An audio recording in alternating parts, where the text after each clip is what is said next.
KSRTC പെൻഷൻകാരുടെ വർഷങ്ങളായുള്ള ആവശ്യങ്ങൾ നടപ്പിലാക്കണമെന്നാവശ്യപ്പെട്ട് ഫെബ്രുവരി 24-ന് secretariat March സംഘടിപ്പിക്കും.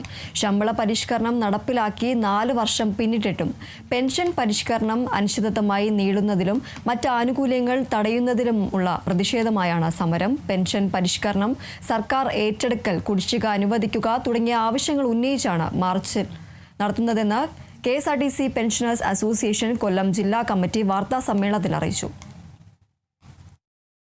കഴിഞ്ഞ 11 വർഷക്കാലമായി ഞങ്ങൾ ഉന്നയിക്കുന്ന വിഷയങ്ങൾ, ആ വിഷയങ്ങൾക്ക് ഒന്നിനു പോലും ഇതുവരെ ഒരു തീരുമാനം ഉണ്ടായിട്ടില്ല എന്നതുകൊണ്ടാണ് ഈ സർക്കാരിൻ്റെ അവസാന കാലഘട്ടത്തിൽ ഇനി 1 മാസക്കാലം പോലുമില്ല ഞങ്ങൾ സമരത്തിലേക്ക് വീണ്ടും അവസാന സമരത്തിലേക്ക്. അതിൽ ഞങ്ങൾ ഉന്നയിക്കുന്ന വിഷയങ്ങൾ 5 ആണ്. 1, പെൻഷൻ സർക്കാർ ഏറ്റെടുക്കുക. 2, പെൻഷൻ പരിഷ്കരണം നടപ്പിലാക്കുക. കുടിശ്ശിക ക്ഷാമമാസ അനുവദിക്കുക. ഓണം ഉത്സവം പുനഃസ്ഥാപിക്കുക. 25 ശേഷം പെൻഷൻ പറ്റിയ ആനുകൂല്യങ്ങൾ വിതരണം